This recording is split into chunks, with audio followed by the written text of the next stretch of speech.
And January 26th of 2024, I mined the first block of TexitCoin. Now, here's the important part.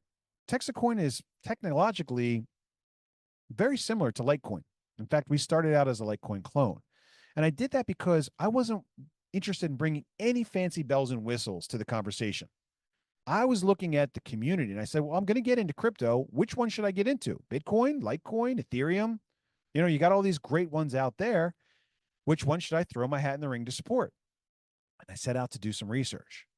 And that's when it hit me even worse than this Texit thing. What I realized is that Asia now primarily controls almost all the big cryptos. Proof of work cryptos, think about it. China makes the chips that you need to run the supercomputers that mine the crypto. They get almost free electricity. So, of course, it makes sense that they've got more than 51, 52, 53% of the mining power. Think about proof of stake coins like Ethereum is now. Whoever holds the most amount of it makes the decisions on the technology. Well, the biggest exchange in the world is Binance, 5, 6, 7, 10 times bigger than Coinbase. You know, they've got the majority of the crypto holdings. I mean, 60% of all crypto trading now is Japan, Korea, and China. And I was blown away to find out that the majority of the crypto excitement today is in Asia. I said, there's got to be somebody that's doing something like a made in America crypto, right? Make crypto American again. Not a thing. And I said, that's what I'll do. Let's design a proof of work coin. That's the hard way. It's really easy to code up a meme coin and launch a, Hawk 2 Girl token. The hard way is building out the mining infrastructure, but the mining infrastructure is really what matters because in proof of work coins, we're taking electricity as our raw material. We're working that electricity through these things called ASICs, these supercomputers that are designed to do these complex math equations in a lottery format to get this prize, this digital reward. When I thought about that, I thought this is very similar to how I used to manufacture coins back in the day. I take this big bar of silver, that's my raw material. I'd melt it down using all this production equipment and electricity. And at the end of the day, I get a pile of, 1 ounce silver coins. So when I thought about electricity as the raw material, ASICs as the production equipment, and at the end of the day, I get a pile of digital coins, it's the same thing. I've been doing this for years. I know how to do it. And I said, I'm going to build a mine here in Texas. Texas is beginning to become the center of the cryptocurrency conversation in the United States. Think about it, right? If crypto is all about electricity and power, we've got great electricity here in Texas. We've got our own grid. The only problem we really have here in Texas is the heat, and these supercomputers put off a ton of heat. And we wrestled with that in the beginning. We had a garage full of these Bitmain L3s, that were old, outdated. I was like, we're going to repurpose these things and we're going to get them to make our own coin. And so I have these supercomputers screaming in my garage and it's 120 degrees. And I said, there's got to be a better way to do this. I come across this technology called immersion cooling. Like a mineral oil substance. We've got about 252 amps of 480 volt power plugged into the tub.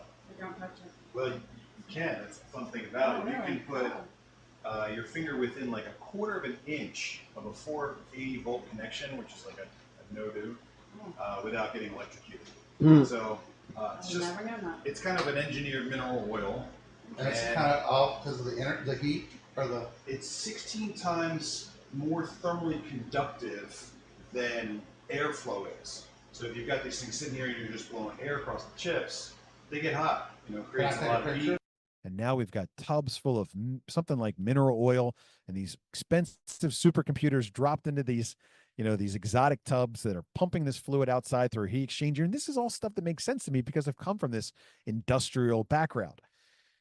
And so I started mining TexitCoin in January of 2024. That was back when it was just a twinkle in my eye. And, I knew that it was going to take some time to develop the resources and the assets that would be required for us to turn into something that the world would be interested in learning more about.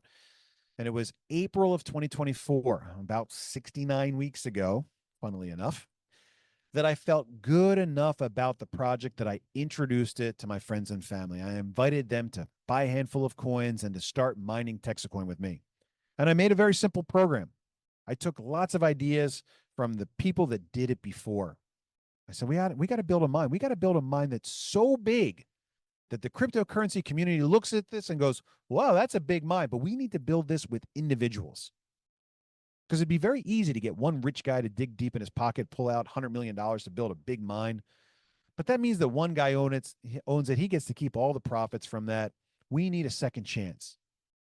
You know, we missed Bitcoin, we missed Litecoin, we missed all these different things. Why not give ourselves another chance? Learn from all those mistakes that were made by the crypto community, the hackers, and the password problems. Let's use these powerful tools that we have today, and let's have a do-over. And so I built us a Bitcoin time machine. I got rid of my gold and silver horse and buggy. I built us a cryptocurrency rocket ship from all the things that I've learned over the years about honest money and voluntary barter currencies and equal exchange of value and cryptocurrency and the great things that it brings to the conversation. I put those all together and I built us the TexitCoin rocket ship. And in April of 2024, 69 weeks ago, I invited friends and family to join me. I said, put in $1,000. We're going to crowdsource this mine, guys. Every time somebody puts in $1,000, we're going to take that money and we're going to grow the mine a little bit. Because not only do we just have to build this mine, but we also have to build a community of enthusiasts that want TexitCoin to win. I mean, look, people have done this before. There's no, questioning that. But they were trying to mine Bitcoin. We're mining our own coin. So not only do we have to build the mine big enough to the point where the world respects it, but we have to build a community that's passionate about honest money and serious about seeing our coin become successful. And I told those people back in the early days that put their money in, I'm going to do 3 things with your money. I'm going to be a good steward of your money. I'm going to build the mine. If you follow the rules of our little affiliate program, I'm going to pay you commission, and I'm going to promote our coin. And that's my simple plan. And if I do those 3 things, I think we're going to have a project that's going to grow and be successful. People are going to laugh at us in the beginning. Oh, man, they're going to think it's funny. And they're going to make the same jokes and comments about us that I'm sure that they did about Bitcoin back when it was in its infancy. Let them laugh today.